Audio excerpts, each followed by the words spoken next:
রাত 11:20।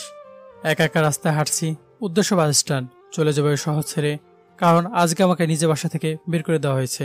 আমার আপন বাবা মা বোন আমাকে বাড়ি থেকে তাড়িয়ে দিয়েছে। ভাবতে অবাক লাগছে, আজকে নিজের পরিবারই বাসা থেকে বের করে দিয়েছে।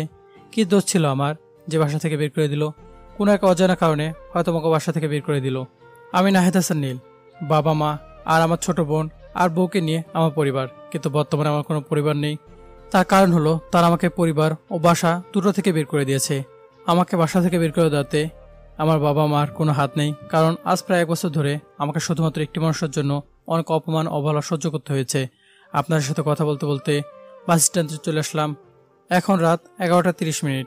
যাব কোনো এক অজানা শহরে। টিকিট কেটে বাসে চড়ে বসলাম। কোথায় যাবে এই বাস নিজেও জানি না। বাস ছেড়ে দিয়েছে। ভাবতে লাগলাম আমার সাথে কেন এমন হলো। সব থেকে বড় কথা হলো আমার পরিবারের সকল মানুষ কিভাবে আমার বউয়ের পক্ষে নিল। এসব ভাবতে ভাবতে কখন যে ঘুমিয়ে পড়েছি নিজেও জানি না। ঘুম ভাঙার পর নিজেকে আবিষ্কার করলাম বাসের মধ্যে। ওনার দিকে তাকে দেখি ভোর 5টা বাজে। বাস থামলো। সবার নামা দেখে আমি বাস থেকে নেমে পড়লাম। বাইরে একটা ব্যানার দেখতে পেলাম আমি এখন যান্ত্রিক শহর ঢাকাতে আছি। বসে আছি একটা চায়ের দোকানে। পকেটের দিকে তাকিয়ে দেখি পকেটের মতো 78 টাকা আছে। ঢাকা শহরে থাকতে গেলে টাকার প্রয়োজন বেশি। তাই একটা চা ও একটা রুটি খেয়ে চলে আসলাম একটা ফাঁকা মাঠে। শুয়ে আছি ঘাসের উপরে। কি করব, কোথায় থাকবো, কি খাবো, এসব চিন্তা মাথায় ঘুরছে। কিছুক্ষণ শুয়ে থেকে রাস্তা দিয়ে হাঁটছি। কাছে আছে 58 টাকা। পকেট থেকে ফোনটা বের করে সিমটা খুলে পকেটে রাখলাম। তারপর একটা মোবাইলের দোকানে ঢুকে আমার সাথে ফোনটা বেচে দিলাম। 4,500 টাকায় বেচে দিলাম 21,000 টাকার ফোন। আজ 2 দিন হলো ঢাকা শহরে আসলাম। এই দুরাত রাস্তার পাশে ফুটপাতে কাটিয়েছি। কাছে আছে 4,000 টাকা। এখানে একজন দোকানদারের সাথে কথা বলে একটা বাসা নিলাম। একা থাকার জন্য বাসাটা যথেষ্ট বড়। অ্যাডভান্স দিয়ে মাত্র 1500 টাকা আছে। বিকেলে কিছু প্রয়োজনীয় জিনিসপত্র কিনে আনলাম। রাতে বাজার থেকে আনা খাবার খেয়ে শুয়ে পড়লাম। সকালবেলা নিজে রান্না করলাম। আসলে আমি যখন ইন্টারে মেসে ছিলাম তখন রান্না করা শিখে গেছি। খাবার খেয়ে বসে বসে ভাবতে লাগলাম, কাছে যা টাকা ছিল সব শেষ হতে চললো। এখন কি করব? অনেক চিন্তা ভাবনা করে সিদ্ধান্ত নিলাম যে চাকরি করব। যেই ভাবা সেই কাজ। তাই সেদিন বিকেলে থাকা 1500 টাকার 1000 টাকা দিয়ে একটি শার্ট ও একটি প্যান্ট কিনলাম। পরের দিন সকালে উঠে রান্না করে খেয়ে দিয়ে চাকরি খুঁজতে বের হলাম। কিন্তু যেখানে যাই শুধু একটা জিনিস চাই, যা আমার কাছে নেই, সেটা হলো আমার কাগজপাতি।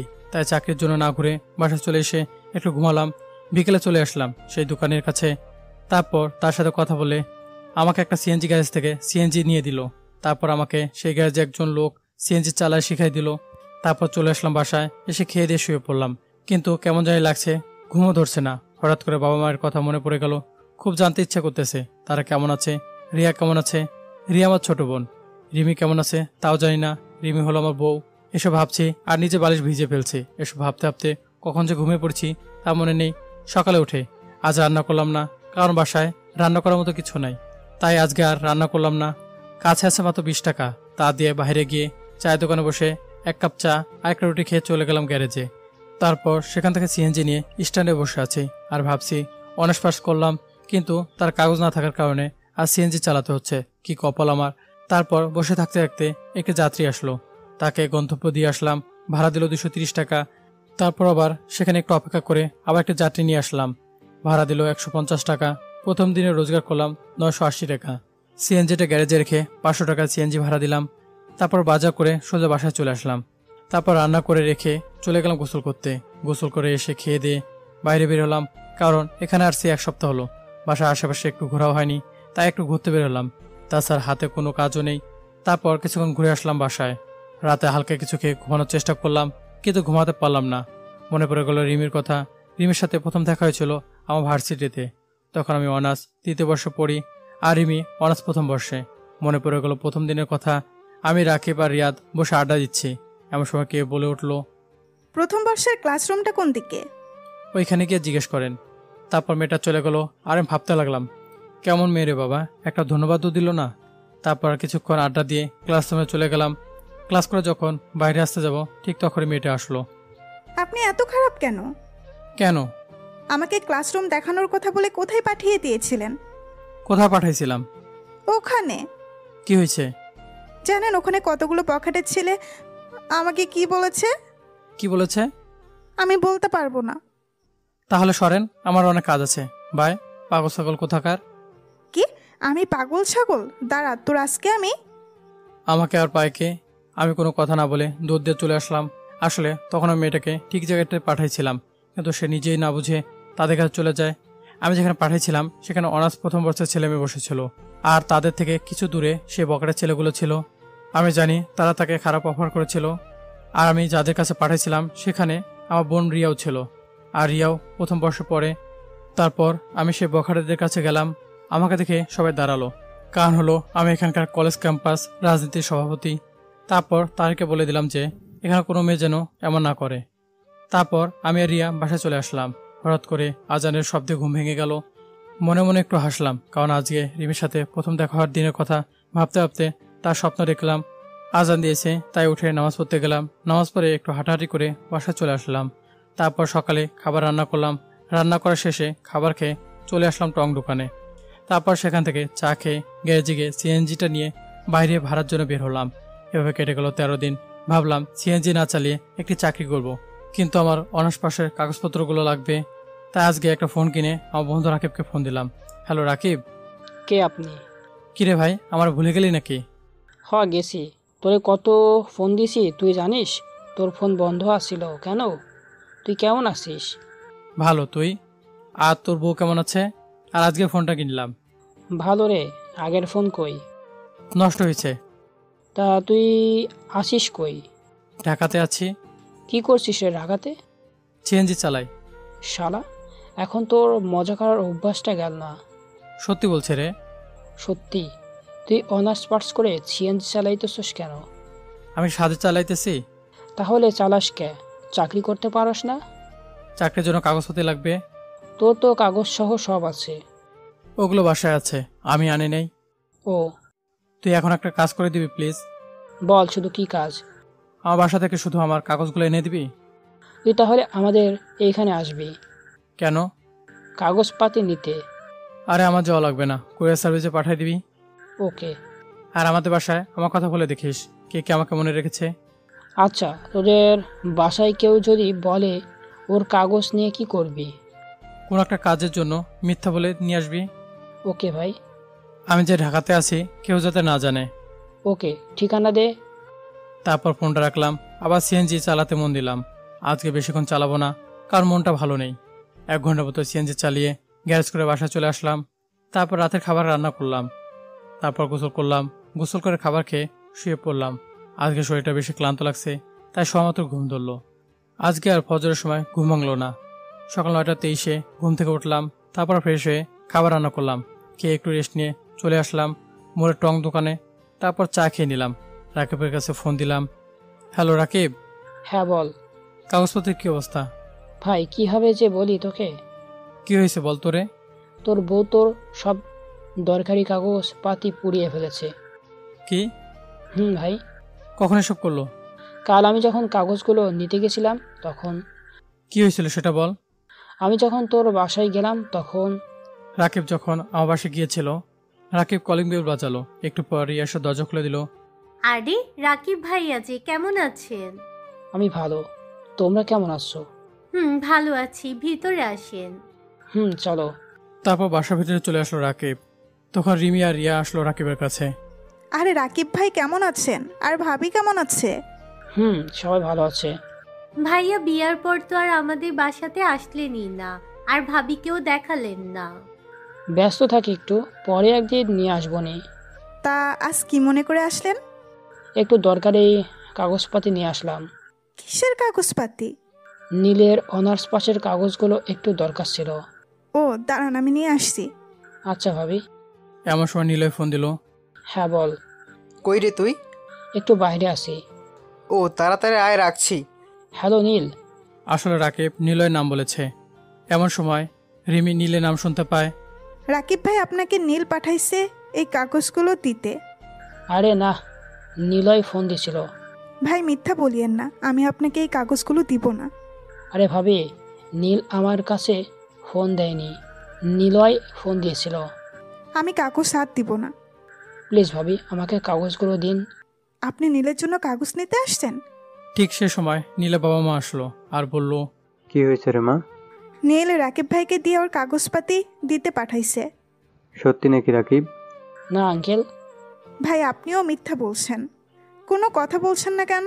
দেখছেন বাবা, আমি সত্যিটাই বলছি। তাই যদি হয় তাহলে তুই ওর সকল কাগজ পুড়িয়ে ফেল মা। দাঁড়ান বাবা, তাই করছি। প্লিজ আঙ্কেল, এটা করবেন না। রিমি, এটা নীলের লাইফের সব থেকে বড় একটা অংশ। কিন্তু কেউ রাকিবের কথা শুনলো না, তারা কাগজগুলো পুড়িয়ে ফেললো। শেষে রাকিব শুধু একটাই কথাই বলল, আজকে তোমরা যা করলে নীলের সাথে, এটা ঠিক করলে না। এই কাগজটা কতটা দরকারি ছিল তা একদিন জেনে ঠিকই পস্তাবে। রাকিব আর কিছু না বলে চলে আসলো। বর্তমানে কাগজগুলো পুড়িয়ে ফেলতে বাবাই কি রিমিকে বলেছিল? ভাই, আমাকে তুই মাফ করে দে, আমার জন্য তোর লাইফের সব শেষ। আরে এতে তোর কোনো দোষ নাই, ওটা আমার কপালে ছিল তাই পাইনি, বাদ দে। তা তোর বউ কেমন আছে?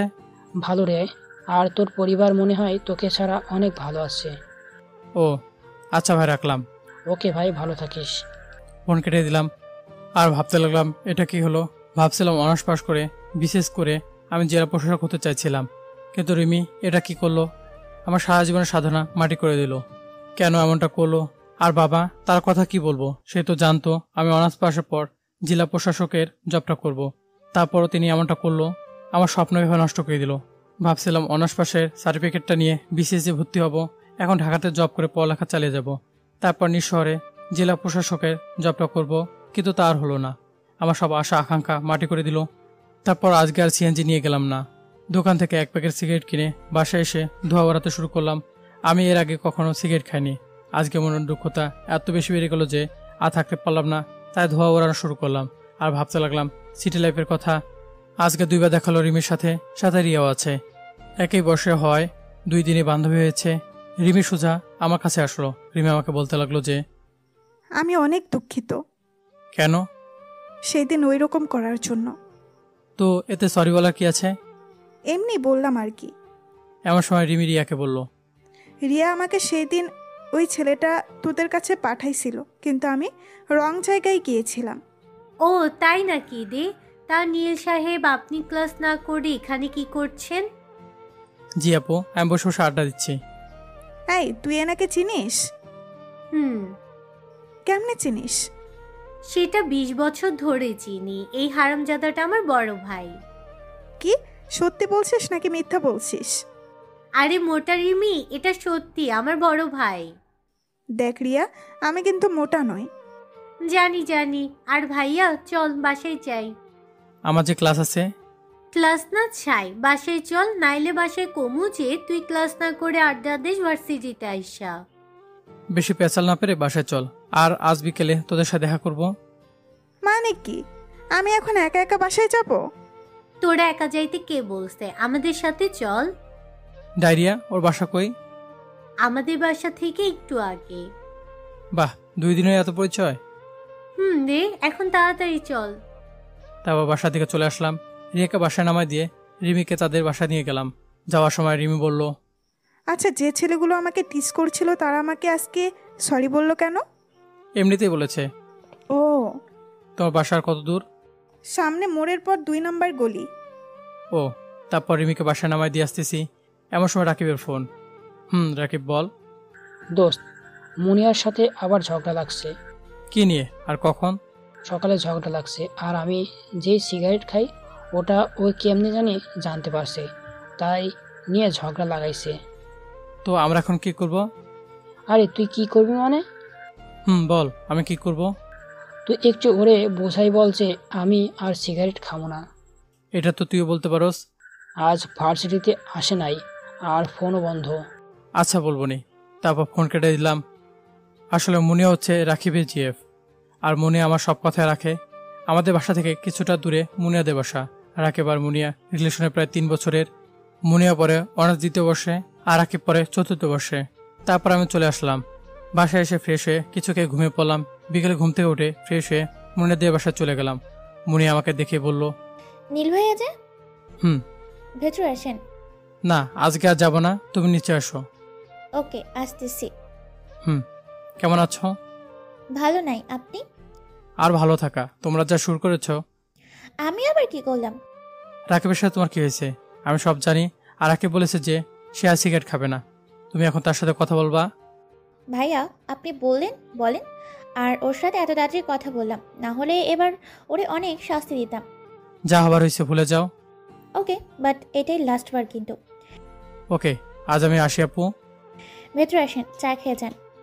আরে আজ না, পর একদিন আসবনি। তারপর মুনিয়াদের বাসা থেকে সোজা আড্ডা দেওয়ার স্থানে চলে গেলাম। আমাকে আসতে দেখে রাকিব বলল, কে তোর আসতে এত দেরি হলো কেন? শালা তোর জন্য এত দেরি হলো। আমি আবার তোরে কি করলাম যে আমার জন্য দেরি হলো? আরে শালা রে, তোরে আর কি কমু, তোর বাপের বিয়ের বাড়িতে গেছিলাম। তোরা কি কোস না কোস, আমার তো কিছুই বুঝতে পারতেছি না। আরে রাকিবের জিএফের বাসায় গিয়েছিলাম। ভাই একটু বুঝাই কো। আরে ভাই, রাকিব আর ওর জিএফের ঝগড়া লাগছিল, তাই শালায় আমারে ওদের ব্যাপারটা ঠিক করে দিতে বললো। আর এখন শালায় আমারে কয় আমি নাকি দেরি করে আসলাম। আগে বলবি না তুই মনিয়ার বাসায় গেছিলি? তো সব সমস্যার সমাধান কইরা আসলি তো নাকি? ভাই। তো রাকিব ভাইয়া এখন আপনার সব ঠিক হয়ে যাবে তাই না? আরে দেখ, এখনই শালার কাছে ফোন আসবে। যদি 5 মিনিটের মধ্যে ফোন আসে তাহলে তোদের সবাইকে ট্রিট দিব। তাই নাকি? সত্যি বলতেছিস তো? হুম। ওকে, তবে একটা শর্ত আছে। বল কি শর্ত আবার? ফোন পিক করার আগে ট্রিটের অর্ডার দিবি। আচ্ছা, আর ফোন না আসলে তুই ট্রিট দিবি। ওকে। তারপর মুনিয়ার কাছে মেসেজ দিলাম, তুমি তাড়াতাড়ি রাকিবের কাছে ফোন করো, নাহলে রাকিব বিষ খাবে। আর তুমি তো জানো রাকিব তোমার জন্য সব করতে পারে। তার 3 মিনিটের মধ্যে রাকিবের ফোনে ফোন আসলো, তাও আবার মুনিয়ার নাম্বার থেকে। তারপর রাকিব সবার জন্য খাবার অর্ডার দিয়ে ফোন ধরলো। হ্যালো। এই তুমি কি পাগলামো শুরু করছো? হ্যাঁ, আমি আবার কি করলাম? যা করার তা তো তুমি করছো। কি? আমি আবার কি করলাম? তুমি তো আগের ঝগড়া শুরু করছো। হ্যাঁ করছি তো। তুমি কেন সিগারেট খাও? আর খাবো না। ঠিক আছে। আর তুমি বিষ খাবা কেন? তোমার কি কিছু হলে আমি বাঁচবো না তো। কি? আমি বিষ খাবো? তোমাকে এই কথা বললো? একটু আগেই না নীল ভাইয়া মেসেজ দিয়ে বললো। কি? হুম। আমার সব টাকা শেষ, মাটি হয়ে গেল গো। কেন, কি হলো আবার? কিছু না, পরে তোমার কাছে ফোন দিচ্ছি। ওকে। তারপর রাকিব ফোনটা রেখে আমাকে বলল, আমার বিষ কই রে নীল? আরে ধুর, তুই আর বিষ বিষ আবার কই থেকে আসলো? তুই নাকি মুনিয়াকে বলেছিস যে আমি বিষ খাবো, মুনিয়া যদি আমার সাথে কথা না বলে? আরে ভাই, ট্রিটটা পাওয়ার জন্যই তো মেসেজ দিলাম। তাই নাকি? হ্যাঁ রে বন্ধু। তাহলে এবার বিলটা তুই দে। তাই নাকি? হুম। অর্ডার কে দিছে? আমি? ও, তাহলে চুপ থাক। তারপর যখন যে যার মতো চলে আসতে যাব, এমন সময় রাকিব বলল, কি রে নীল, বিল দে। তুই দে। পারবো না। তুই অর্ডার দিয়েছিস, তুই দিবি। পারবো না বিল দিতে, তুই দে। মামা যে অর্ডার দিছে তার কাছ থেকে বিল নেন। আমি গেলাম। তারপর আমি চলে আসলাম বাসার দিকে। আর আমি জানি রাকিব বিল দিয়ে বাসায় চলে যাবে। আমি বাসায় চলে আসলাম। বাসায় রাকিব সহ বাকি সবাই তার নিজ বাসায় চলে গেল। বাসায় গিয়ে আমি রাতের খাবার খেয়ে শুয়ে পড়লাম। তারপর একটুখানি পরে শুয়ে পড়লাম। সকালে রিয়াটাকে ঘুম ভাঙলো। তারপর ঘুম থেকে উঠে ফ্রেশ হলাম। সকালে খাবার খেয়ে আমি আর রিয়া চলে আসলাম ভার্সিটি। আমি আর রিয়া যখন ভার্সিটি গেট দিয়ে ঢুকতে যাব, এমন সময় রিমি বলে উঠলো, কি রে রিয়া, কেমন আছিস? ভালো রে। আপনি কেমন আছেন নীল সাহেব? জি ভালো আছি, তুমি কেমন আছো? ভালো আছি। ভালো। আচ্ছা রিয়া, তুই থাক, আমি গেলাম। ওকে যা, কিন্তু যাওয়ার সময় আমাকে সাথে করে নিয়ে যাস। ওকে, নিয়ে যাবো নি। চলে আসলাম ওদের কাছ থেকে। রিমি মেয়েটা আসলে অনেক সুন্দর। চোখগুলো ঠিক বিড়ালের মতো। গায়ের রং পুরাই দুধে আলতা। দেখতে মাশাআল্লাহ অনেক সুন্দর। যে কাউকে সৌন্দর্য দিয়ে মুগ্ধ করার মতো মায়া আছে তার কাছে। আর আমাকে পাগল করার জন্য শুধু তার হাসিটাই প্রয়োজন। কারণ সে আসলে তার গালে টোল পরে, মন চায় তার ওই গালের টোলে নিজেকে হারিয়ে ফেলি। কিন্তু আফসোস, তার পারবো না। কারণ হলো আমি সেই টোল থেকে অনেক বড়। আমার রিমিকে খুব ভালো লাগে সে প্রথম দিন থেকেই। আজকে 3 দিন হলো রিমির সাথে আমার পরিচয়। রিয়ার সাথেও ওই 3 দিনের পরিচয়। কিন্তু তাদের দেখলে বোঝা যায় না যে তারা মাত্র 3 দিন হলো পরিচিত হয়েছে। এসব ভাবতে ভাবতে চলে আসলাম বন্ধুদের কাছে। তারপর আড্ডা দিতে শুরু করলাম। তারপর বল, তোরা কেমন আছিস? ভাই তুই কথাই বলিস না। আরে বেটা, ভালো আছি সবাই, শুধু রাকিব বাদে। তুই কেমন আছিস? আরে শালা, আমি তো ভালো থাকি সবসময়। আর রাকিব, তোর কি হয়েছে? তুই কালকে আমার ফান্দে ফালাইয়া 1060 টাকা উধাও করলি কেন? আরে ভাই, আমি কি সাহায্যে তোর আর মুনিয়া সেটিং করেছি নাকি? এই খাওয়াটার জন্য তো করেছি, তাই না? আচ্ছা এসব বাদ দিয়ে এখন বল যে রিয়ার সাথে মেয়েটা কে? ও ওটা তোদের ভাবি। আর রিয়ার বান্ধবী। ভাবি মানে? বুঝলাম না রে। আরে ভাই, ওইটা আমার হবু। আর আমার বউ মানে তোদের ভাবি। আরে বাহ, ভালো তো। তোর বিয়ার ঠিক করা আছে আর আমাদের বলিস নাই? আরে বেটা, ওই মাইয়া নিজেও যায় না যে আমি ওর হবু স্বামী। আরে ভাই নীল, ফাজলামি বাদ দিয়ে ক না, ওটাকে? আরে ওটা রিয়ার ফ্রেন্ড। ভাই নীল, তোর সাথে কিন্তু সেই মানাবে। ভাই, তোরা যখন বলছিস মানাবেই তো। মেয়েটার নাম তো বললি না? রিমি। তারপর আর কিছু আড্ডা দিয়ে চলে আসলাম ক্লাস করতে। ক্লাস করে যে যার মতো বাসায় চলে যাব, এমন সময় মনে পড়লো রিয়ার কথা। রিয়া তাকে সাথে করে বাসা নিয়ে যাইতে বলছে।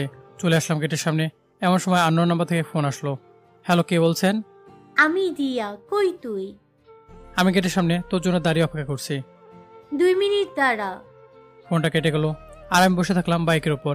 এমন সময় রিয়া আসলো। কি রে? তোর আসতে এত সময় লাগে? আরে তোর ডিপার্টমেন্টের কাছে থেকে আসতে সময় লাগলো।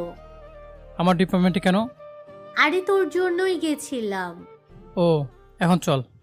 দাঁড়া, রিমি আসুক। কেন? রিমি আমাদের সাথে যাবে তাই। ও, তারপর রিমি চলে আসলো। আমি তাদের নিয়ে বাসায় চলে আসলাম। রিয়াকে বাসায় নামিয়ে দিয়ে রিমিকে নিয়ে রিমি বাসা দিকে চলতে লাগলাম। রিমিকে বাসায় দিয়ে যাওয়ার সময় রিমি বলে উঠলো, আচ্ছা, আপনি কি সব সময় এমন চুপচাপ থাকেন? না, আমাকে দেখে কি তাই মনে হয়? সেরকমই। প্রথম দিনের কথা মনে নাই? তাই বলেন আমি কেমন? আমি এত সহজে কোনো কিছু ভুলি না। তাহলে কেন এই কথা বললেন? এমনি কোনো কথা বলছিলেন না তো, তাই বললাম। ও আচ্ছা, আমি কি আপনার বড়? না, কোনো দিক দিয়ে বড় হবেন না। তাহলে আমাকে আপনি আপনি করে বলেন কেন? এমনি বলি। আজকে থেকে আমাকে আর আপনি বলবেন না। কেন? আমি আপনার ছোট, তাই। ওকে। তারপর আমি রিমিকে বাসায় পৌঁছে দিয়ে আসলাম। বাসায় এসে গোসল করে দুপুরে খাবার খেয়ে একটু ঘুমিয়ে পড়লাম। বিকেলে ঘুম থেকে উঠে আড্ডা দিতে গেলাম। আড্ডা দিয়ে বাসায় এসে পড়াশোনা করে খাওয়া দাওয়া করে ঘুম দিলাম। প্রতিদিন কলেজে যাওয়া, রিয়া রিমিকে বাসা নিয়ে আসা, আড্ডা দেওয়া ইত্যাদির মধ্যে দিয়ে দিনকাল ভালোই চলছে। যত দিন যাচ্ছে তত রিমির প্রতি দুর্বল হয়ে পড়েছে। এখন প্রায় সবসময় রিমির কথা মনে পড়ে। রিমি মনে হয় আমাকে ভালোবাসে, না হলে প্রতিদিন আমার সাথে বাইকে করে বাসা যায় কেন? কলেজে বসে বসে এসব কথা চিন্তা করছি। এমন সময় রিমি এসে বলল, কেমন আছেন? ভালো, তুমি কেমন আছো? ভালো। আচ্ছা, রিয়া কই? রিয়া তো আজকে কলেজে আসে নাই। কেন? মা বাবা রিয়া আন্টির বাসায় গেছে। ও, তা আসবে কবে? বিকেলের দিকে আসবে। ও হুম। আচ্ছা, আমি এখন যাই, ক্লাস আছে। ওকে। কলেজ ছুটি হয়ে গেছে। আমি গেটের সামনে বাইক নিয়ে দাঁড়িয়ে আছি। কিছুক্ষণ পর রিমি আসলো আর আমাকে বলল, আজকে তো রিয়া নাই, তাহলে দাঁড়িয়ে আছেন কেন? ও সরি, আমার মনে ছিল না। আচ্ছা যাই। আচ্ছা, যান। তারপর রিমি থেকে একটু দূরে গিয়ে আড়ালে দাঁড়িয়ে পড়লাম। এদিকে রিমি একা একা বলতেছে, শালা নীলের বাচ্চা, একটা খারাপের হাড্ডি। তোর বুন্নাই তো কি হয়েছে? আমারে নিয়ে গেলে কি হতো? ভাবছিলাম আজকে তোরে কমো যে আমি তোরে ভালোবাসি, আর শালাই আমার এক কথাটাই উধাও হইয়া গেল। একা একা দাঁড়িয়ে থেকে এসব কথা বলতেছে। এমন সময় আমাকে বকা দিচ্ছেন কেন? কে? আমি। আপনি? আপনি না চলে গেলেন? না, যাইনি, আড়াল থেকে তোমার কথা শুনছিলাম। ও, তা আমার কথা কি শুনছেন? যা বলতেছো তাই। আসলে থাক, আর কিছু বলতে হবে না, বাইকে ওঠো। হুম। তারপর আমি আর রিমি যখন কলেজ থেকে বাসা আসতেছিলাম, তখন আমার বাসা থেকে রিমি বাসার দিকে যাই। এমন সময় দেখি বাবা মা আর রিয়া বাসা আসতেছে, আর তারা আমাকে আর রিমিকে দেখে নেয়। আমিও তাদের দেখে একটু জোরে বাইক চালাতে শুরু করি। মাত্র এমন সময় রিমি আমাকে কন্ট্রোল করতে না পেরে আমাকে জড়িয়ে ধরলো। এটাও আমার বাবা মা আর রিয়া দেখে ফেলেছে। আমার চোখের সাথে বাবার চোখ সরাসরি হওয়াতে আমি তাড়াতাড়ি রিমিকে নিয়ে রিমিদের বাসা নামিয়ে চলে আসলাম। রিমিকে তার বাসা নামিয়ে দিয়ে আসার সময় বলল, এত জোরে বাইক চালালেন কেন? না মানে? থাক, আর বলতে হবে না, আমি বুঝতে পারছি। কি বুঝছো? যা বুঝছি তাই। ওকে, ভালো, বাই, চলে গেলাম। বাসায় আসেন, কফি বা চা খেয়ে যান। আমার বাসায় বাবা ঝাড়ু নিয়ে বসে আছে, কফি খাওয়াবে বলে। কি বলেন? বুঝি না। কিছু না, বাই। ওকে। বাসা দিকে আসতেছি। আজকে পরটাও যেন খুব তাড়াতাড়ি শেষ হয়ে গেল। 10 মিনিটের রাস্তা যেন 2 মিনিটে চলে আসলাম। বাসার ভিতরে প্রবেশ করা মাত্রই মা বলতে শুরু করলো, বাবা নীল, আপনি আজকাল ভালোই আকাশে উঠছেন তাই না? আরে মা, আকাশে উড়ে পাখিরা, আমি কি পাখি নাকি যে আকাশে উড়বো? আরে রিয়ার আম্মু, ওইটা পাখি না, বাইক উঠছে। ও সরি, আমার ভুল হয়েছে। তা বাবা, আপনি কতদিন ধরে বাইকে উঠছেন? আচ্ছা, তোমরা যা ভাবছো তা নয়, আসলে। থাক, আর কিছু বলতে হবে না, আমি এত কিছু শুনতে চাই না। এই রিয়া, তুই কিছু বল না। বলতাছি বাবা, ওদের দুজনে বিয়ে দিয়ে দাও। ছেলে তো আর ছোট না, ছেলে এখন বাইকে মেয়ে নিয়ে ঘুরে। ছেলে যখন বড় হয়েছে বিয়ে দিয়েই দাও। তা মেয়ের বাসার ঠিকানা দে। আমি জানি না। প্রতিদিন বাসায় পৌঁছাই দাও আর বাসার ঠিকানা জানো না? ওরে রিয়া মুটকি, তুই তো ওরে বাসায় দিয়ে আসতে বলছিলি। মুটকি বলিস আমাকে, তাই না? বাবা, আরে ঝাড়ু দিয়ে 2টা দাও, এমনি সব বলে দিবে। তাই করি। তারপর ঠিকানা নিয়ে মেয়ের বাসায় বিয়ের প্রস্তাব নিয়ে যাবো।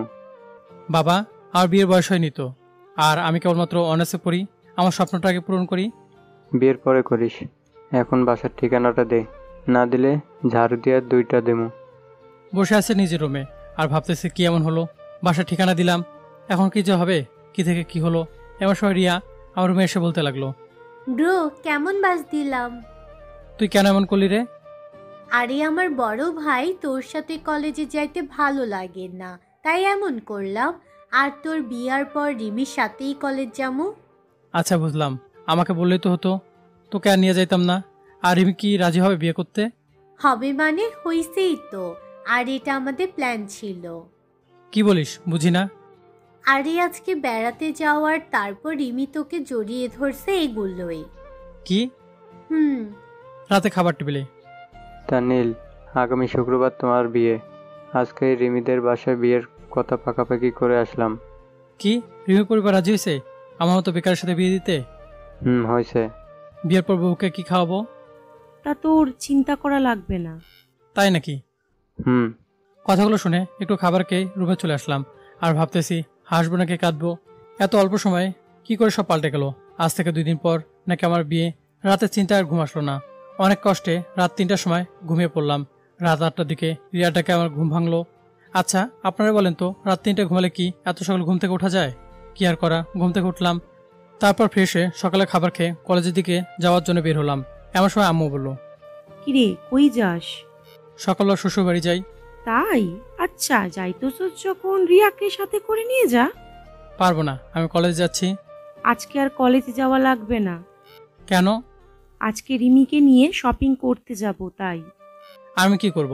তোমরা যাও না শপিং করতে, এর মধ্যে আমাকে টানছো কেন? তোর বিয়ের শপিং তো তুই করবি। আমার টাকা নেই, আমি যাব না। ও নে ধর। কি করব টাকা দিয়ে? তোর বউকে নিজের পছন্দ মতো কিছু কিনে গিফট করিস। এখন তো বলো কখন তোমরা শপিং এ যাবা? তোমরা না, তুই, রিয়া ও রিমি যাবি শপিং করতে। কেন, তোমরা শপিং এ যাবা না শপিং করতে? তা নিয়ে তোকে চিন্তা করতে হবে না। আর যাবার সময় তোর বাবার কাছ থেকে আরো টাকা নিয়ে যাস। ওকে। একটু সময় পর আমি আর রিয়া বাসা থেকে বের হলাম। উদ্দেশ্য শপিং এ যাব। আমি আর রিয়া রিমি বাসার সামনে এসে রিমিকে নিয়ে চলে আসলাম শপিং এ। তারপর শপিং করলাম 3 জনে মিলে। আমি, রিয়া ও রিমির থেকে লুকিয়ে রিমির জন্য একটা গিফট নিলাম। তারপর একটা রেস্টুরেন্টে গিয়ে খেয়ে দিয়ে বাসার দিকে আসলাম। এবার আমাদের বাসায় প্রথমে আসলাম। সেখানে রিয়াকে নামিয়ে দিয়ে রিমিকে নিয়ে তার বাসার দিকে চলে গেলাম। রিমির বাসা যাওয়ার আগে একটা সুন্দর লেক রয়েছে। আমি কোনো কথা না বলে সে লেকের কাছে বাইক নিয়ে চলে গেলাম। এখানে আসলেন যে? কিছু কথা বলার ছিল। কি কথা? তুমি কি আমাকে বিয়ে করতে চাও, নাকি বাসার কারণে হ্যাঁ বলে দিয়েছো?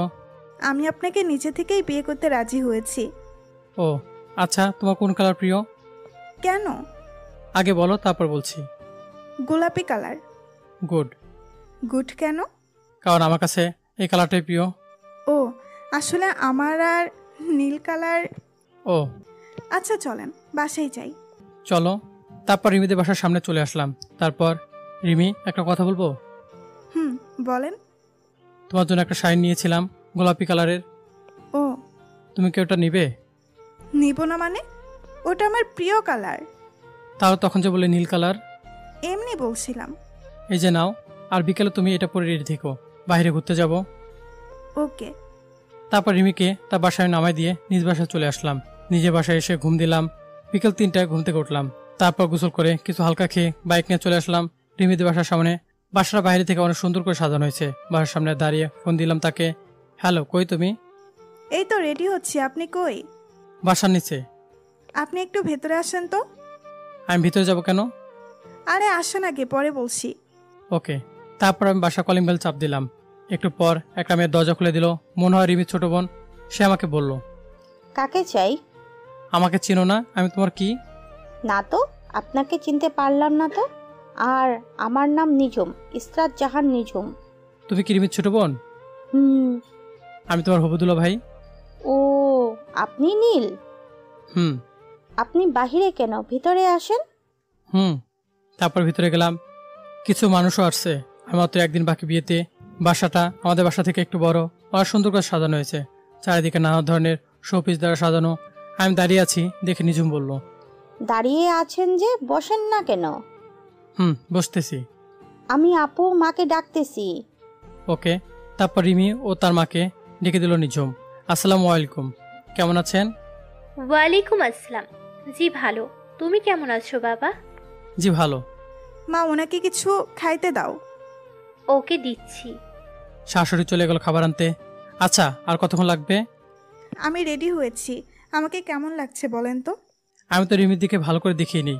রিমিকে দেখতে পুরোই স্বর্গের অপ্সরীদের মতো লাগছে। আর আমাদের শাড়িটা পরে আছে, হালকা কাছে চুড়ি পরেছে, কপালে ছোট একটা গোলাপি কালারের টিপ। তার চোখ আগে থেকে অনেক সুন্দর, আবার তাতে দিয়েছে কাজল, ঠোঁটে হালকা গোলাপি রঙের লিপস্টিক। কিন্তু তার শাড়ি কুচিগুলো কেমন যেন লাগতেছে। আমি কোনো কিছু না ভেবে আশেপাশে তাকিয়ে সোজা গিয়ে রিমির কুচিতে হাত দিলাম। তারপর কুচিটা ঠিক করতে দিতে গিয়ে পেটে হালকা একটা টাচ লাগলো, আর উপরের দিকে তাকিয়ে দেখলাম সে চোখ বন্ধ করে নিয়েছে। তারপর আমি দাঁড়িয়ে তার চোখ থেকে হালকা কাজল নিয়ে পেটে লাগিয়ে দিলাম, যাতে কারোর নজর না লাগে। তারপর আমি যে উঠতে যাব, এমন সময় কারা যেন হেসে উঠলো। আমি লজ্জায় শেষ।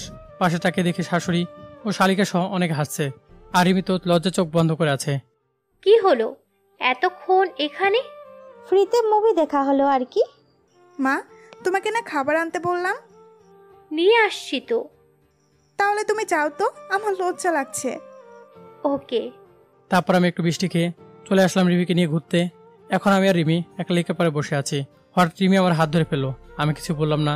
রিমি বলতে লাগলো, বাসায় অমন করলেন কেন? কেমন করলাম? ওই যে আমার কুচিতে হাত দিলেন। কুচিটা বাঁকা ছিল, তাই সোজা করে দিচ্ছিলাম। তাই বলে সবার সামনে? খেয়াল ছিল না। ও, আর আপনাকে আজ অনেক সুন্দর লাগছে। তাই? আচ্ছা, তুমি আগে বলো না কেন তোমার বোনও আছে? এমনি। ও, এতক্ষণ রিমি আমার হাত ধরে কথা বলছিল। সন্দেহ আসছিল, তাই দেরি না করে আমি আর রিমি একটু ঘুরে ফুচকা খেয়ে রিয়ার জন্য ও নিজুমের জন্য ফুচকা নিয়ে বাসা থেকে রওনা দিলাম। বাসা আসার সময় নিজুমের জন্য একটা শাড়ি কিনে নিয়ে আসলাম, কিন্তু রিমিকে বলি নাই যে এটা কার জন্য। আমি রিমিকে বললাম যে সে যেন নিজুমকে এখানে পাঠিয়ে দেয়, মানে বাসা বাহিরে। কিছুক্ষণ পর নিজুম আসলো। দুলা ভাই। শালি, পিছন থেকে রিমি বলল। চিল্লাও কেন তোমরা? না এমনি। নিজুম, এগুলো তোমার জন্য। শাড়ি আর একটা ফুচকা প্যাকেট দিলাম। তারপর আমি বাসায় চলে আসলাম। তারপর রিয়াকে ফুচকা প্যাকেট দিলাম। রিয়া তো খুব খুশি হয়েছে ফুচকা পেয়ে। শুধু আজকে না, আরও অনেকদিন তার জন্য ফুচকা নিয়ে আসছি, আর সে এমন খুশি হয়েছে। আমি রুমে শুয়ে আছি, এমন সময় একটা রং নাম্বার থেকে ফোন আসলো। আমি পিক করলাম। হ্যালো, আমি নিঝুম। ও শালি। দুলা ভাই, শাড়িটা কিন্তু সেই হয়েছে, আর ফুচকার জন্য গুড। তারপর কিছুক্ষণ কথা বলে ফোনটা রেখে দিলাম। রিমির কাছে ফোন দিয়ে কিছুক্ষণ কথা বলে ফোনটা রেখে দিলাম। আজকে আমার আর রিমির বিয়ে হয়েছে। আমরা 2 রাকাত নামাজ পড়ে বিবাহিত জীবন শুরু করলাম। বিয়ের প্রথম কয়েক মাস ভালোই কাটলো। তারপর হঠাৎ করে সবকিছু উল্টাপাল্টা হয়ে গেল। একদিন রাকিব ফোন করে বললো যে মুনের সাথে তার নাকি আবার ঝগড়া হয়েছে, তাই আমাকে নাকি আবার সমাধান করতে হবে। তাই আমাকে আবার মুনিয়া বাসায় যাইতে হবে। আমি গেলাম মুনিয়াদের বাসায়। তোমাদের কি হয়েছে বলো তো? সব বলবো, ভিতরে আসেন তো আগে। পরে একদিন যাবনি। এখন কি হয়েছে বলো? আমি কলেজে একটা ক্লাসমেটের সাথে কথা বলছিলাম, তাই এত কিছু হলো। ক্লাসমেট ছেলে নাকি মেয়ে ছিল? ছেলে। তাহলে তো রাকিবের কোনো দোষ নাই, কারণ কোনো বয়ফ্রেন্ড চায় না যে তার জিএফ কোনো ছেলের সাথে কথা বলুক। যদিও কথা বলে, তাহলে সহ্য করা খুব কষ্টকর। আমার কোনো ছেলের সাথে কথা বলবো না। আপনি ওকে যে বলেন বিকালে দেখা করতে, আমি ওর কাছে ক্ষমা চেয়ে নিব। বলে মুনি আমাকে জোরে ধরে কান্না করতে লাগলো। আমি তাকে সান্ত্বনা দিয়ে চলে আসলাম বাসায়। তারপর হলো বিপদ। বাসায় আসার সময় রিমি আমাকে রুমে ডাকলো, আমিও গেলাম। তারপর রিমি বলল, কতদিনের রিলেশন? কার রিলেশন? কতদিনের? কিছুই তো বুঝতেছি না। থাক, আর মিথ্যা বলতে হবে না, আমি সব দেখছি। দূর, কি দেখছো বলো তো? আমার বলতেও লজ্জা লাগছে। আপনি এমন আগে জানলে আপনার সাথে বিয়া তো দূরের কথা, কথাও বলতাম না। আমার সাথে কেন এমন করতেছো? কি হয়েছে বলো তো? শুনতে চান? তাহলে আসুন। তারপর রিমি আমাকে বাবা মা আর রিয়ার সামনে নিয়ে যেটা বললো তা শোনার জন্য আমি প্রস্তুত ছিলাম না। বাবা মা আপনাদের ছেলে পরকীয়ায় জড়িয়ে আছে। রিমি, এগুলো কি বলছো তুমি? তোমার মাথা ঠিক আছে? বাবা মা দেখুন। ছি ছি ছি, তোকে আমার সন্তান বলতেও ঘৃণা হচ্ছে। আমি কি করলাম আবার?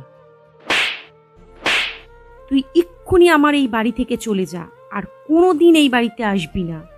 তাড়াতাড়ি বের হয়ে যা, তোর মুখ দেখতেও আমার ঘৃণা হচ্ছে। কি করেছিস সেটা বলবে তো? মোবাইল দেখিয়ে। এই দেখ, তোমরা যা ভাবছো তা নয়। তোর কোনো কথাই আমি শুনতে চাই না, তাড়াতাড়ি বের হয়ে যা এই বাড়ি থেকে। আমি শুধু এই মেয়েটার জীবন নষ্ট করলাম। যাবো না এই বাড়ি থেকে। আর কোথায় যাব আমি? তোর যেখানে খুশি সেখানে যা। এত রাতে কই যাব আমি? আর আমার কথাটা তো শোনো একবার। কেউ কোনো উত্তর দিল না। আমি চিন্তা করছি রিমি ফোনের ছবিটা আসলো কোথা থেকে। আর ছবিতে যা দেখেছে সব মিথ্যা। রিমি আমার বাবা মাকে যে পেকগুলো দেখেছে সেগুলো মুনি আমাকে জোরে ধরে কান্না করার পেক। হঠাৎ করে ফোনের শব্দে আমার ভাবনার ঘোর কাটলো, বাস্তবে ফেললাম। তারপর ফোনের দিকে তাকে দেখি রাকে ফোন দিছে। হ্যাঁ বল। কেমন আছিস? ভালো, তুই? আছি কোনো মতে। আর এতক্ষণ ফোন তুলিস নিচে? খেয়াল করিনি। তারপর কিছুক্ষণ কথা বলে ফোন রাখলাম। আর এদিকে সকাল হয়ে গেছে। তারপর গিয়ে নামাজ পড়ে আসলাম। বাসায় এসে রান্না করে খেয়ে গেলাম সিএনজি চালাতে। আজকে কেমন যেন লোকের ভিড় নেই, রাস্তা কেমন জানি ফাঁকা ফাঁকা। অনেকক্ষণ ধরে বসে আছি সিএনজি নিয়ে, কেউ আসছে না। 10 থেকে 12 মিনিট পর একজন ভদ্রমহিলা আসলেন আর বললেন অমুক জায়গায় যাইতে। আমিও তাকে নিয়ে যাচ্ছি ওই জায়গাতে। মহিলার বয়স আমার মায়ের মতোই হবে। এমন সময় দেখি তিনি ফোনে কার সাথে যেন কথা বলতেছে। মহিলার হাতে কিসের জন্য একটা ব্যাগও ছিল। আমি তাকে জায়গা মতো ঠিকানায় পৌঁছে দিলাম। তারপর মহিলাটি বাসার ভিতরে চলে গেল। বাসায় দেখতে অনেক বড়। তারপর আমি যেই না চলে আসতে যাব তখন দেখলাম যে মহিলা ব্যাগ ছেড়ে চলে গেছে। তারপর আমি ব্যাগ নিয়ে বাসার ভিতরে যাই। গিয়ে আমি যেন আকাশ থেকে পড়লাম। বাসাতে দেখতে অনেক সুন্দর, আর ভিতরে সব জিনিসপাতি বাইরের দেশ থেকে আনা। আমাকে দেখে মহিলাটি বলল, তুমি এখানে? জি, আসলে আপনি সিএনজিতে এই ব্যাগটি ফেলে আসছেন। ও জি, আচ্ছা আমি তাহলে আসি। বাবা, তুমি কি জানো এই ব্যাগটাতে কি আছে? না তো। দেখো। কিছু ছবি বের করে আর অনেকগুলো টাকা। আমি তো ছবিগুলো দেখে অবাক, কারণ ছবিগুলো ছিল রাকিবের। তারপর আমি বললাম, এটা কে? বাবা, এটা আমার একমাত্র ছেলে। ও, তাই এখন সে কোথায়? আজকে থেকে 7 বছর আগে সে বাড়ি থেকে চলে গেছে।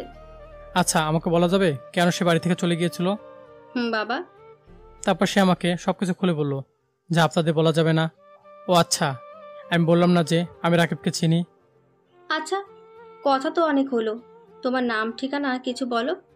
আমার জীবন কাহিনী অন্যরকম। বলো দেখি কেমন। তারপর আমি আমার সব কষ্টগুলো, আমার সব কথাগুলো বললাম। আমার জীবনের কাহিনী শুনে তিনি কান্না করলেন।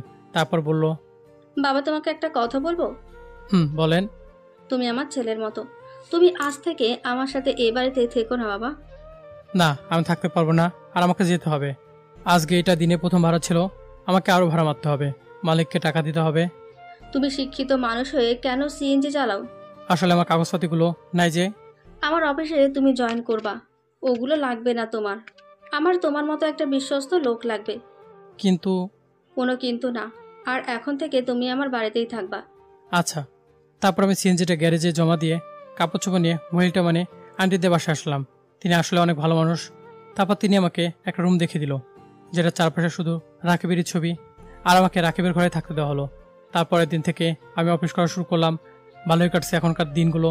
কিন্তু আন্টি প্রতি রাতে রাকিবের জন্য কান্না করে, আর রাকিবের বাবাও বেঁচে নেই। আর কিছুদিন পর রাকিবের জন্মদিন, তাই ভাবলাম তার জন্মদিনের গিফট হিসেবে তার মাকে উপহার দেই। তাই ফোন করে রাকিব সহ ওদের বউকে আসতে বললাম ঢাকাতে। রাকিব বিয়ে করেছে মুনিয়াকে। তারপর আবার কাজে মন দিলাম। প্রতি রাতে মনে পড়ে রিয়া, রিমি, মা বাবাকে। কিন্তু কোন মুখ নিয়ে যাব সেখানে? তারা তো আমাকে অনেক বড় অপরাধী মনে করেন। আজকে রাকিবের জন্মদিন, আর এখানে আন্টির বাসাও সাজানো হয়েছে অনেক সুন্দর করে। আন্টিকে বললাম, আন্টি বাসাটা সাজানো কেন? আজকে যে আমার ছেলে রাকিবের জন্মদিন। ও, আজকে একটা সারপ্রাইজ দিব আপনাকে। কি সারপ্রাইজ বাবা? সন্ধ্যা দেখতে পারবেন। ওকে। একটু পর সন্ধ্যা হবে, আর রাকিব আর মুন্নি আসার সময় হয়েছে। আমি তাদের আনতে বাস স্ট্যান্ডে চলে গেলাম। তারপর তাদের নিয়ে বাসায় আসলাম। এটা নাকি আন্টির নতুন বাসা, তাই রাকিব চিনতে পারেনি। তারপর রাকিবের চোখে কাপড় বেঁধে নিয়ে আসলাম বাসার ভিতরে। চোখের কাপড় খোলার সাথে সাথে রাকিব তো অবাক, কারণ রাকিবের সামনে তার মা বসে আছে, কিন্তু তার মা একটু ব্যস্ত আছে। তাই রাকিবকে সারপ্রাইজ দেওয়ার জন্য রাকিব আর মুনিয়াকে বাসায় এক কোণে নিয়ে বসে রেখে আন্টির কাছে গেলাম। আন্টি, এখন কেক কাটতে হবে, সময় হয়ে আসছে। বাবা, আমি সবাইকে কিছু বলে কেকটা কাটা শুরু করি। ওকে। আন্টি বলতে শুরু করলো, সম্মানিত বন্ধুগণ, আশা করি সবাই ভালো আছেন। আপনারা কি জানেন আজকে কেন আমি আপনাদের এখানে ডেকেছি? অনেকেই জানেন, আবার অনেকেই জানেন না। আজকে আমার একমাত্র ছেলের জন্মদিন, তাই আপনাদের ডাকা। কেক কাটার সময় হলো। আন্টি যে কেক কাটতে যাবে তখন আমি আন্টিকে বললাম, সারপ্রাইজ নেবেন না? আরে আমার তো মনেই ছিল না। কোথায় তোমার সারপ্রাইজ? ওয়েট করুন আর চোখ দুটো বন্ধ করুন। কেন? চোখ বন্ধ করেন আগে। ওকে। তারপর আমি রাকিবকে আন্টির সামনে এনে দাঁড় করে আন্টিকে বললাম, আন্টি এবার চোখ খুলেন আর সামনে দেখেন। হুম। আন্টি যে সামনে তাকিয়েছে তখন তো পুরো পাথর হয়ে দাঁড়িয়ে আছে। হঠাৎ করে আন্টি রাকিবকে জোরে ধরে কান্না শুরু করে দিল। কেউ চিনতে না পারলে তিনি ঠিকই চিনতে পেরেছেন, কারণ মায়ের চোখ তো। তারপর আন্টি বলল, বাবা রাকিব, তুই এতদিন কই ছিলি? এই জায়গাতে ছিলাম আম্মু। বাবা তুই এত স্বার্থপর কেমন করে হলি বল? আমার কথা তোর একবারও মনে পড়েনি? মা পড়ছে তো। আমি অনেকবার ঢাকাতে আসছিলাম, কিন্তু তুমি বাসায় চেঞ্জ করছো তাই খুঁজে পাই না। সমস্যার কারণে চেঞ্জ করা লাগবে বাবা। ওর সাথে কথা বলবে মা? ওটা কে রে? আপনার ছেলের বউ। ও, ভারী মিষ্টি তো দেখতে। তা তোমার নাম কি মা? জি মা, জান্নাতুল মুনিয়া। খুবই সুন্দর নাম। আন্টি কেক কাটাটা আগে হোক, তারপর সব গল্প শোনা যাবে। ঠিক বলছো বাবা। তারপর রাকিব, আন্টি, মুনিয়া আমি মিলে কেক কাটলাম। আজকে সবাই অনেক আনন্দ করলাম। রাতের বেলা আমি, আন্টি, রাকিব আর মুনিয়া একসাথে বসে গল্প করতেছি। এমন সময় বললাম, আচ্ছা রাকিব, আমার বাসার সবাই কেমন আছে রে? তারা তো ভালোই আছে মনে হয়।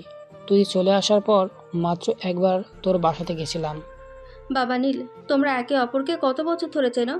প্রায় 6 বছর। এবার আমি কিন্তু আর তোমাদের কোথাও যেতে দিব না। কেন মা? কেন আবার? এটা তো তোমাদেরই বাড়ি। আন্টি ওরা আর কোথাও যাবে না। আচ্ছা তুই এখানে আসিস কেমন করে, আর আম্মুর সাথে পরিচয় হলি কেমন করে? সব পরিষ্কার করে বললাম। আম্মু, নীল এখন কি করছে? আমাদের কোম্পানিতেই চাকরি করছে। আন্টি কালকে পরের দিন থেকে রাকিব অফিসে যাচ্ছে। তাহলে যদি ও চায় তাহলে। ও চাক বা না চাক ওকে যেতেই হবে। তারপর আর কিছুক্ষণ গল্প করে সবাই ঘুমাতে গেলাম। পরের দিন আর অফিসে যাইতে পারলাম না। আজকে থেকে আমার সাথে রাকিব অফিসে যাবে। আমি বেতন ভালোই পাচ্ছি, প্রতি মাসে প্রায় 45,000 টাকার মতো। আন্টি আর মুনিয়া বাসায় থাকে, খুব ভালো দিন কাটতেছে। প্রতি রাতে রিমি আর রিয়ার কথা ভেবে আমার চোখের পানি ফেলে রাত কাটে। ঢাকায় আসছি প্রায় 4 বছর হতে চললো। বাড়ির কথা খুব মনে পড়তেছে, তাই ভাবলাম একটু বাড়ি থেকে ঘুরে আসি। যেভাবে সেই কাজ। পরদিন সকালে আন্টিকে বলে আমি, রাকিব আর মুনিয়া 3 জনে মিলে চলে আসতেছি আমার বাড়ির উদ্দেশ্যে। রাকিবের গাড়ি নিয়ে আসতেছি। বাসার সামনে এসে কলিং বেল চাপার কিছুক্ষণ পরে একটা ছোট্ট মেয়ে, 2 থেকে 3 বছর হবে হয়তো, দরজা খুলে দিল। আমি দেখে আর তার কথা শুনে তো অবাক। সে দরজা খুলে দিয়ে আমাদেরকে তাকিয়ে বলল, কাতে তাই? কাউকে তো চাই না, তুমি কে? আমি নিরি জান্নাত। আনিতে? আমি নাহিদ হাসান নীল। তুমি এই বাড়িতে কি করো? এই যে এটা আমার দাদু বাতা। তোমার দাদুর বাসা মানে? আমি এই বাড়ির মেয়ে। আচ্ছা বাদ দাও, আমি কি ভিতরে আসতে পারি? না, আনি দালান। আমি আন্টিতে দাঁত দেই। আচ্ছা। তারপর নিরি চলে গেল। এদিকে রাকিব বলল, আমি একটু বাইরে আসতেছি। কই যাবি? আরে অনেকদিন পর আসলাম, তাই নিলয়দের সাথে দেখা করে আসি। আচ্ছা যা। রাকিব চলে গেল আর মুনি আমার সাথে থাকলো। এমন সময় রিমি বলে উঠলো, কে আসছে নিরি? আমি তো চিনি না। দাঁড়া, আমি আসছি। তারপর রিমি এসে আমাকে দেখে অবাক হয়ে গেল। কোনো কথা না বলে দরজা খুলে দিল। আমি আর মুনিয়া ভিতরে চলে আসলাম। মুনিয়াকে দেখে রিমি আবার অবাক হলো। সেদিকে খেয়াল না করে ভিতরে গিয়ে সোফায় বসে পড়লাম আমি আর মুনিয়া। একটু পর রিয়া আসলো, আমাকে আর মুনিয়াকে দেখে বলো, কি রে, তোকে না এই মেয়েটার জন্য এই বাড়ি থেকে বের করে দিছিল, তাও আবার এই বাড়িতে আসছিস কেন, তাও এই মেয়েকে নিয়ে? কেমন আছিস? সেটা তো জানার প্রয়োজন নাই, তোর জন্য আমি রিমির কাছে আজ অপরাধী। রিয়া বাদ দে না। তুই চুপ থাক। আর সেদিন যদি ছবিটা না দেখাতি তাহলে তো জানতেই পারতাম না আমার ভাই এমন। সরি, তোকে আমার ভাই বলতেও লজ্জা লাগছে। ওনাকে বকছিস কেন? উনি তো খুব ভালো মানুষ। নির্লজ্জ বেহায়ার মতো আবার এই বাড়িতে ফিরে আসছে। বুঝতে পারছি, বাসায় তো বাবা মা নাই তাই আসছে, কিন্তু একটু পরে তো বাবা মা চলে আসবে, তখন কি হবে? বাবা মা কোথায় রে? সেটা কি আপনাকে বলতে হবে নাকি? এই ফালতু মেয়ে, তুই ওর সাথে কেন আসছিস? যা এখান থেকে। রিয়া, মুনিয়াকে কিছু বলিস না। তাকে বলবে কেন? সে তো আমার জীবন নষ্ট করে দিয়েছে। আর আপনি কেন আবার এই বাড়িতে ফিরে এসেছেন বলেন? আমরা তো সুখেই আছি, নাকি আবার আমাদের জীবনটা শেষ করে দিতে এসেছেন? কি বলছিস এগুলো? আমি তোদের জীবন শেষ করে দিতে আসছি? আমার ভাবতে কেমন যে লাগতেছে। বাবা মা থাকলে তোমরা আমাকে এভাবে বলতে পারতে না। এমন সময় বাবা বাসায় ঢুকে বলল, ঠিক বলেছিস, আমি থাকলে ওরা এভাবে বলতে পারতো না। কারণ কি জানিস, আমি ওদের সাথে কথা বলার আগেই তোকে বাসা থেকে আবার ঘাড় ধাক্কা দিয়ে বের করে দিতাম। তুই এক্ষুনি ওই রাস্তার মেয়েকে নিয়ে এই বাসা থেকে চলে যা। তোমরা কেউ মুনিয়াকে কিছু বলবে না। আপনারা হয়তো ভুল করছেন। এই তুই চুপচাপ থাক। মুনিয়া একটু চুপ থাক প্লিজ, একটু পরে চলে যাব। তাড়াতাড়ি যান। এমন সময় নীর বলল, আম্মু তুমি তাতে বকতো কেন? মা তুমি রুমে যাও। ওটাকে? এটা আমার মেয়ে, শুধু আমার মেয়ে। তার মানে নীরি আমার মেয়ে? তোর মেয়ে না, তুই ওকে ছবি না বলে দিলাম। ওকে একটু কলে নেই। রিয়া কি বললো শুনতে পাননি? ও আচ্ছা। আর শোনো সবাই, আজকেও তোমরা আমাকে বাড়ি থেকে তাড়িয়ে দিলে। ভাবছিলাম যে আজকে আমাকে দেখে খুশি হবে, সে আমাকে কিছু বলতে দাওনি তোমরা। আজকেও শুধু এটুকুই বলবো যে মুনিয়ার সাথে আমার কোনো সম্পর্ক ছিল না, আমরা জাস্ট ফ্রেন্ড ছিলাম, আর সে আমাকে বড় ভাই মানে। আপনার কথা শুনতে ভালো লাগছে না, চলে যান তো। ওকে চলে যাচ্ছি। আর মুনিয়া আমাকে ক্ষমা করে দিও, সবার ব্যবহারের জন্য আমি তোমার থেকে ক্ষমা চাচ্ছি। আপনারা কেন এত বড় ভুল করলেন? তোদের কথা শুনতে ভালো লাগছে না, চলে যা তো। মুনিয়া চলো। তারপর আমি মুনিয়া চলে আসতে যাব, এমন সময় রাকিব আসলো। আমাদের চলে যেতে দেখে বলল, তোমরা চলে আসছো যে? কাজ আছে চল। কি কাজ রে? তুই যাবি কি না? বুঝতে পারছি, দাঁড়া আমি একটু কথা বলে আসি ভাবি আর রিয়াদের সাথে। আমরা বাইরে আছি, তুই আয়। এখানে থাক। রাকিব গিয়ে বাবাকে বলল, কেমন আছেন কাকু? ভালো আছি, তুমি? জি ভালো।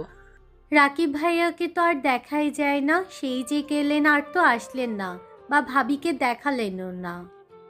কি বল, আমার বউকে দেখিনি? না তো ভাইয়া। কেন, নীল বলেনি কিছু? না তো। ও আচ্ছা, পরিচয় করিয়ে দিই। এই মুনিয়া, এদিকে আসো তো। জি বলো। এটা আমার বউ মুনিয়া। রাকিবের বউকে দেখে বাবা মা রিয়া সবাই তো অবাক, কারণ মুনিয়াকে সবাই আমার জিভ ভাবে। এমন সময় রিয়া বলে ওঠে, কি এই নষ্টা মেয়েটা তোমার বউ? কি বললা রিয়া?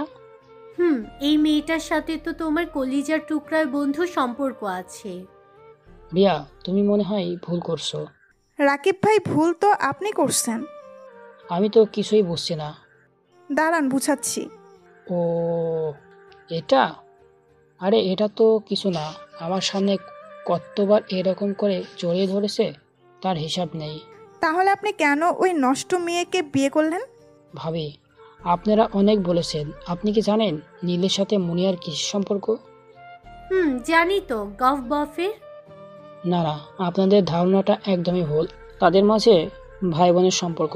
রিয়া আর নীলের মাঝে যে সম্পর্ক, মুনিয়ার সাথেও সেই সম্পর্ক। তাহলে জড়িয়ে ধরলো কেন?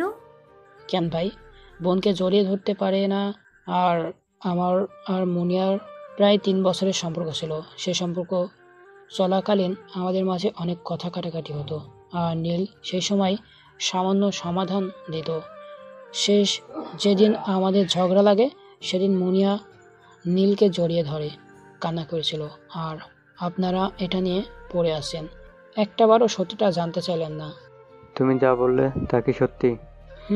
না হলে আমি কেন মুনিয়াকে বিয়ে করব বলেন? সেটাই তো, মুনিরা খারাপ নষ্টা বা ভাইয়ার রিলেশন থাকলে তো রাকিব ভাইকে বিয়ে করতো না। মাঝখানে আমি বলে উঠলাম, রাকিব তোর কি আরো সময় লাগবে? দেরি হলে বল, আমি চলে যাচ্ছি। না চল। নীল বাবা, আমাদের তুই ক্ষমা করে দে, তুই যাস না বাবা। আমি চুপ করে আছি। তুই যাস না বাবা। আমি আবারও চুপ। ভাই তুই যাস না।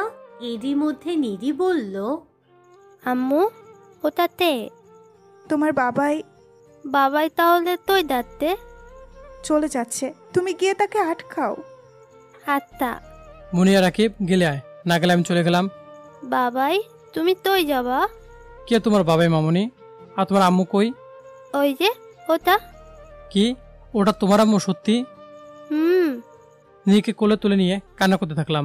আচ্ছা মামুনি তুমি থাকো, আমি চলে যাচ্ছি, চিন্তা করো না, আমি আবার তোমাকে দেখতে আসবো। তুই যাবা বাবাই? হঠাৎ করে রিমি এসে আমার পা ধরে কান্না করতে থাকলো।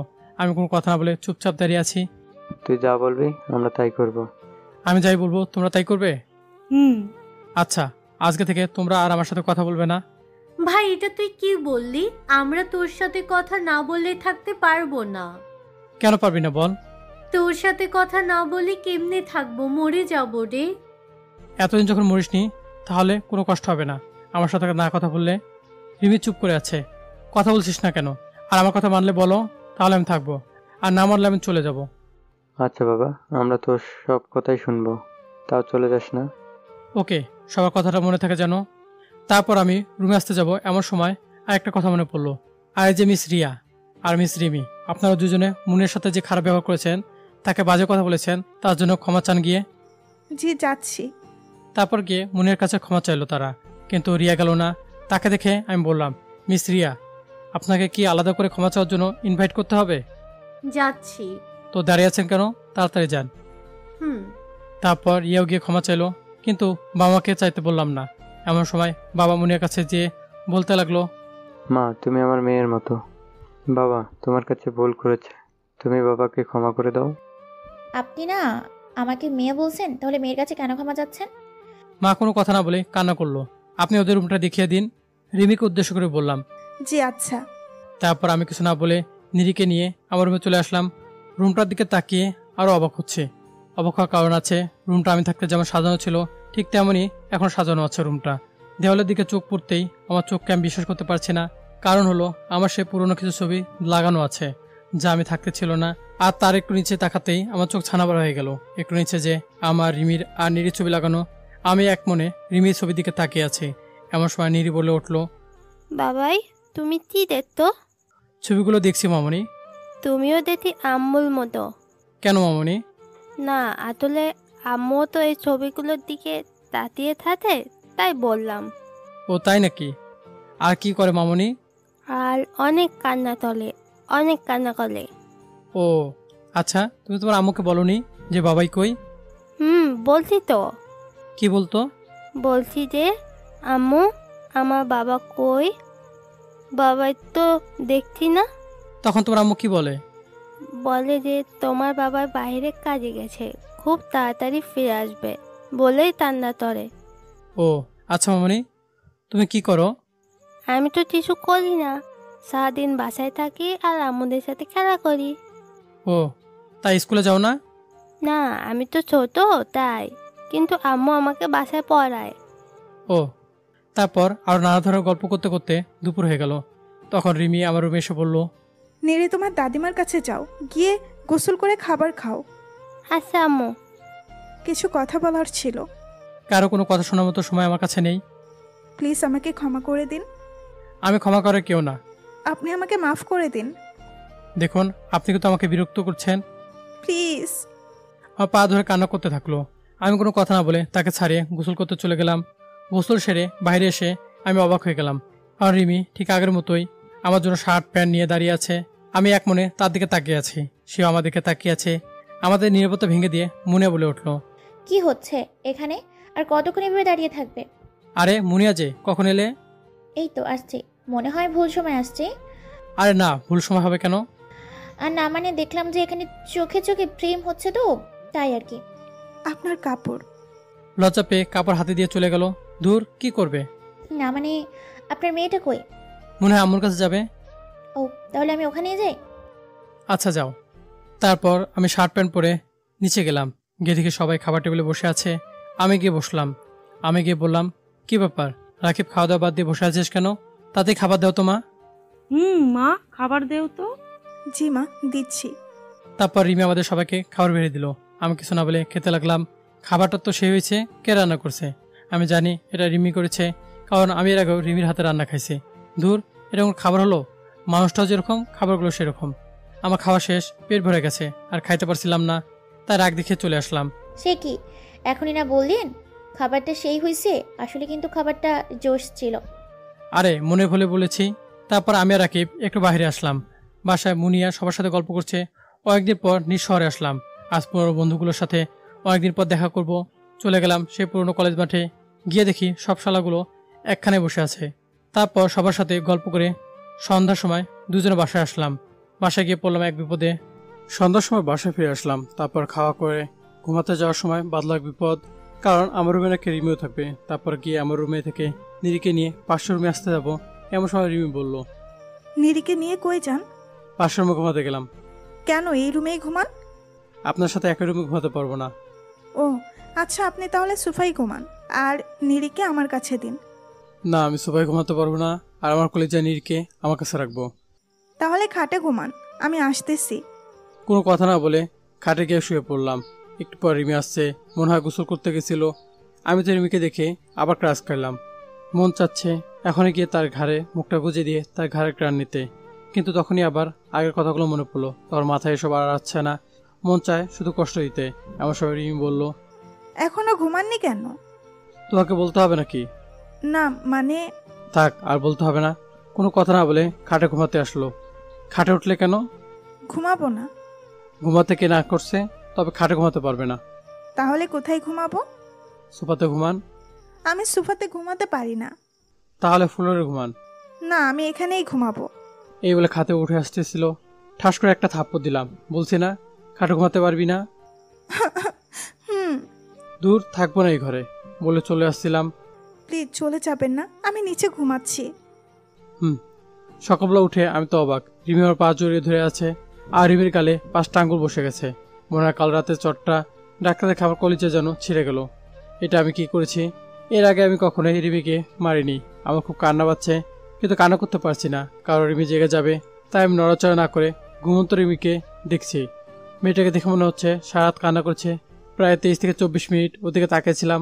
হঠাৎ রিমি জেগে গেল। আমি চোখ বন্ধ করে নিলাম। রিমি আমার দিকে তাকালো, বুঝতে পারছে যে আমার ঘুম এখন ভাঙেনি, তাই সে হাত মুখ ধুতে চলে গেল। আর আমি উঠে বাইরে চলে আসলাম। প্রায় 1 সপ্তাহ পার হয়ে গেল। আর এই কয়দিনে রিমিকে 10 থেকে 15টা চর মেরেছি। আর রিমি কোনো কথা না বলে সব সহ্য করেছে। আমি আমার পরিবারের সকলকে শাস্তি দিয়েছি। কালকে রিমির জন্মদিন, তাই ভাবলাম কালকে সব ঠিক করে ফেলবো, আবার নিজের পরিবারকে আপন করে নিব। আজকে রবিবার আর সোমবার রিমির জন্মদিন, তাই আমি আর রাকিব কাউকে না জানি একটা ছোটখাটো অনুষ্ঠানের আয়োজন করার জন্য সবকিছু ঠিক করতে গেলাম। রাকিব যে বাসায় থাকতো সে বাসায় এখন দুপুরের সময় সবাই খাওয়া দাওয়ার জন্য টেবিলে বসে আছে, খাওয়ার জন্য অপেক্ষা করতেছে। মনে মনে ভাবলাম যে রিমিকে একটু কষ্ট দেওয়া যাক, তাই খাইতে বসলাম। আমার সময় রিমি আমাকে খাবার দিতে আসলো। আমি ইচ্ছা করেই হাতটা উঁচু করলাম। ফলস্বরূপ রিমির হাত থেকে খাবারের বাটি আমার পোশাক পরে, আর আমি রিমিকে 2টা ঠাসকা থাপ্পড় দিলাম। রিমি আর কোনো কথা না বলে চুপচাপ আবার অন্য খাবার দিতে শুরু করলো। দেখলাম রিমি চোখ দিয়ে পানি পড়ছে। এটাও দেখে আমার খুবই খারাপ লাগলো। নিরি বলে উঠলো, বাবাই তুমি আম্মুতে মারলা কেন? চুপ করে আছি। এমন সময় রিমি বলল, নিরি চুপচাপ খাও। আচ্ছা আম্মু। মা তো খাবার টেবিলে থেকে চলে গেল। মনে হয় তিনিও কান্না করছেন। তারপর আমিও চলে আসলাম খাবার খেয়ে। বাবা, রাকিব, রিয়া, মুনিয়া চুপচাপ খেয়ে গেল। মনে মনে ভাবলাম রিমি মনে হয় দুপুরে খাবার খাবে না।